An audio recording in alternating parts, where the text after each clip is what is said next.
Hey everyone, happy 2026. With the start of the new year, Trickcal is currently in the midst of holding their 100-day anniversary along with 2026 celebrations. This is easily one of the best periods to pick up the game, whether you're a returning player or planning to start anew. Surely there's an influx of people that have caught wind of Trickcal ever since started infecting the YouTube algorithm and started showing up everywhere.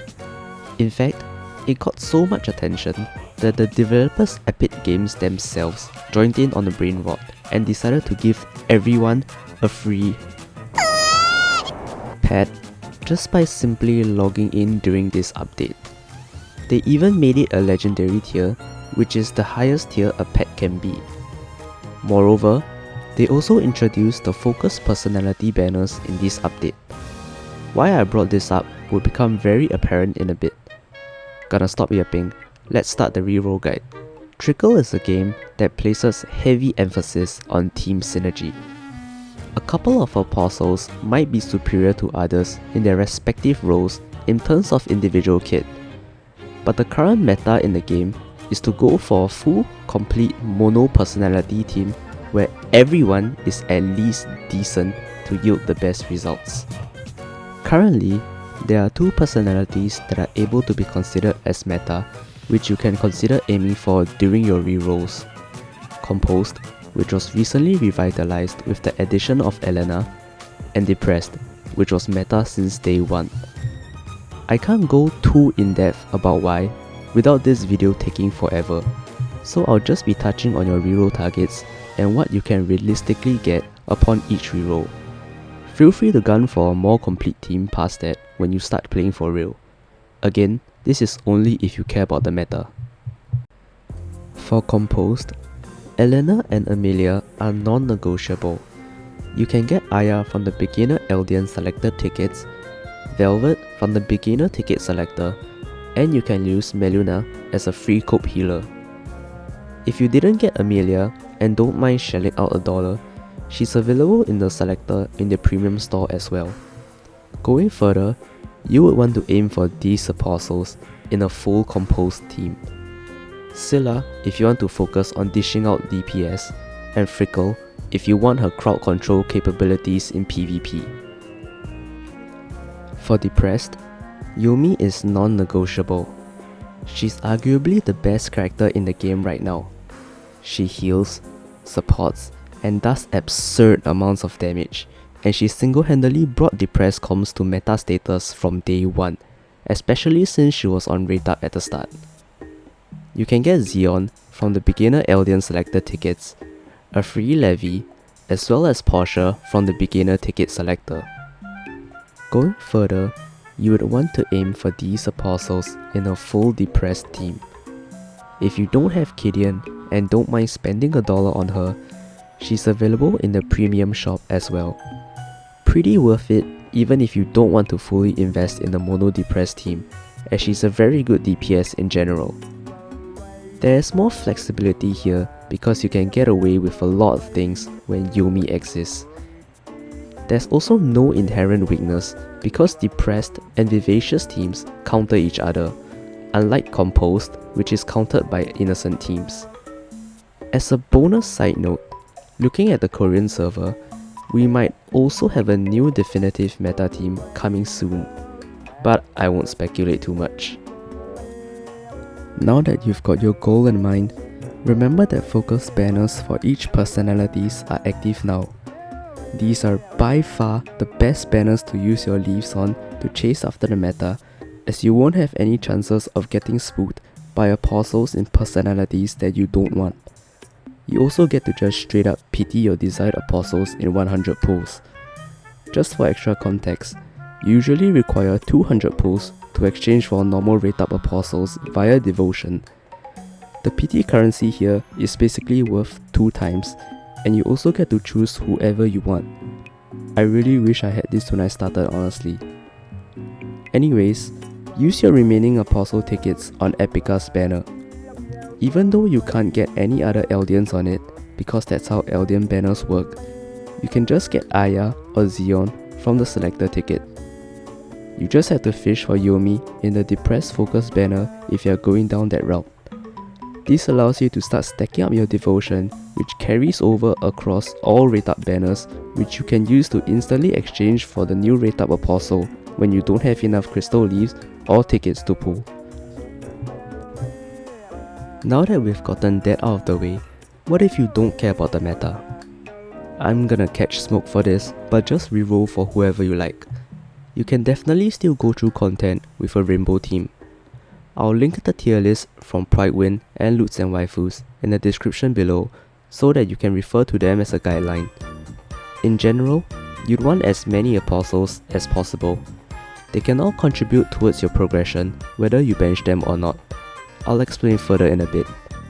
It's also a huge bonus if you manage to get Komi, Hayley and Speaky. God, you'll be going all by mid-game if you still don't have a Speaky.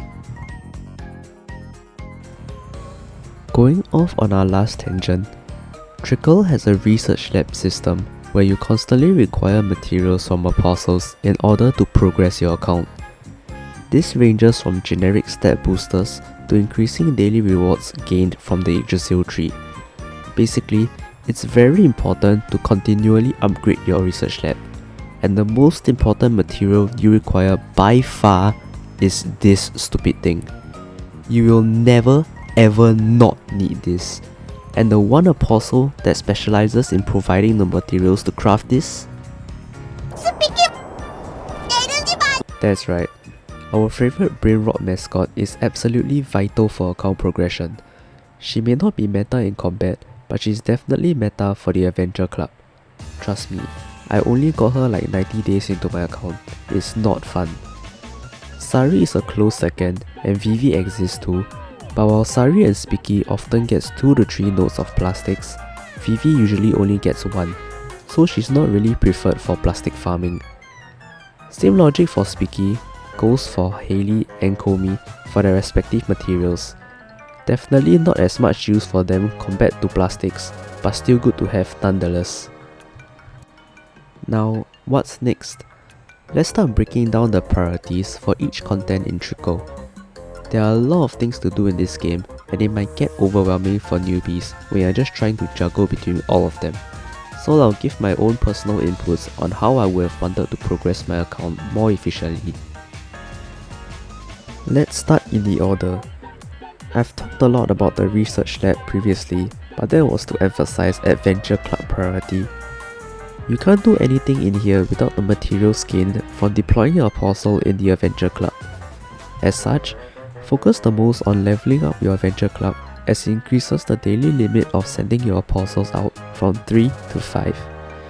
The sooner you get this done, the sooner you can start stockpiling materials.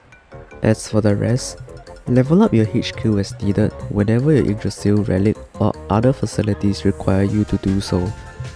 Level up your Fab Lab as needed for new research stages or when you want to unlock crafting for more furniture points. Level up your banquet as the last priority for when you are ready to consistently cook higher tiered food to feed your apostles. On a side note, I mentioned this in my previous video, but please consistently check your achievements in the archives. Beginner achievements gives you a lot of furnitures that contribute to points that help you reach the threshold needed to upgrade your Yggdrasil relic. As for candy spending priority, push as far as you can for bell pepper stages in Crusade.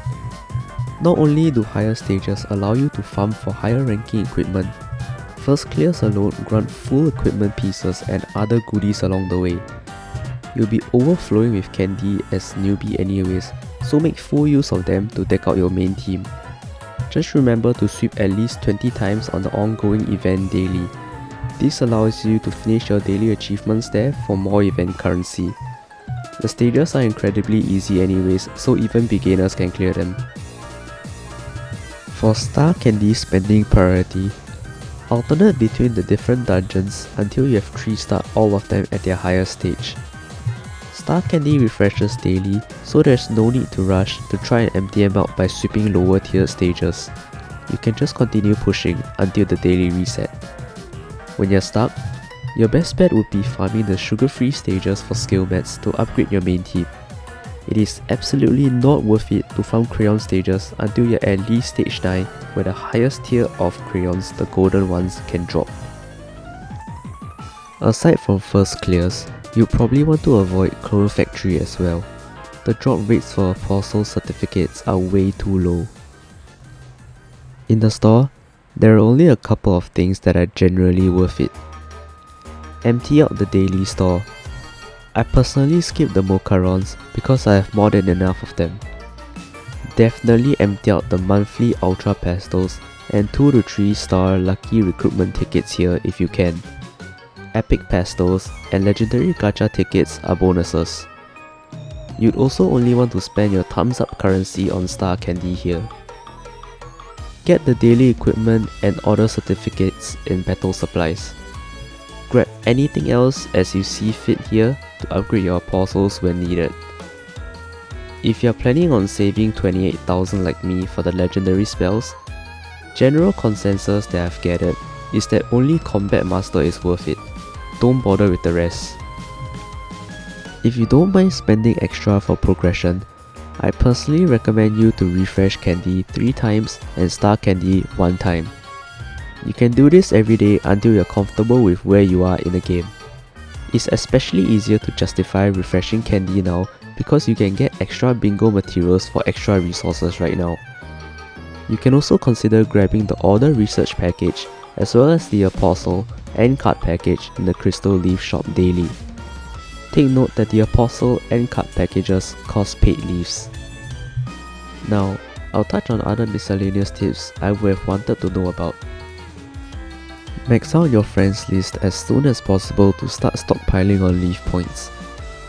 They allow you to roll in the Social Recruit Gacha, which allows you to obtain 3-star apostles as well. They also contribute towards events that have special achievements which require you to recruit apostles. Might be a good idea to stockpile leaf points for when they come around, so that you won't have to pull as much with your apostle tickets and crystal leaves to complete the achievements. Current Epica event is an example of such events. I would highly recommend you to grab the multi-level mansion where you can get Crepe. She allows you to instantly finish cleaning all 30 of your friends' houses, so you don't have to waste time going through them one by one for extra resources. Who doesn't love a good sweep feature? You don't really have to get this one, but I think the crystal leaf spend is very well worth it for this permanent QOL feature. Get to rank 2 equipment for all of your apostles. Each rank up provides an account-wide stat boost to all of your apostles, and going from rank 1 to rank 2 basically costs nothing anyways. If you don't feel the burn of gold and crayon scarcity now, you will eventually. Don't waste your resources by just auto-selecting the board and letting the game color for you. Aim only for the rainbow tiles, which are able to get percentage stats across your entire roster. There's still debate on the value for each type of tile, but in general, you can't go wrong with aiming for attack tiles. Focus on them throughout your entire roster, and only gun for either HP or defensive tiles when you feel like your apostles can't survive content. Don't be greedy and waste your pulls for dupes. They are easily obtainable from order certificates. Get into a weekday farm as quickly as possible. Of course, getting into a good one is ideal as you get to borrow others' apostles, but borrows are limited per day. Most important thing is you gaining access to the farm store, which contains a variety of goodies, more notably gold and food for apostles. You want to buy out the materials to upgrade pet errand level first though. So, start stockpiling your farm carrots through logins and pet errands as soon as possible. This is totally optional, but if you want to reduce the risk of you getting a dupe Eldian, take note that you can opt to keep the selected ticket and only use it after you have obtained the other random Eldian ticket from the day 7 missions. Day 15 for this current event if you really have the patience. I could never. That just about wraps up this video. I can't really think of anything else I would have liked to tell my newbie self. Feel free to comment below if there are any questions, and I might see you again Take care and have fun.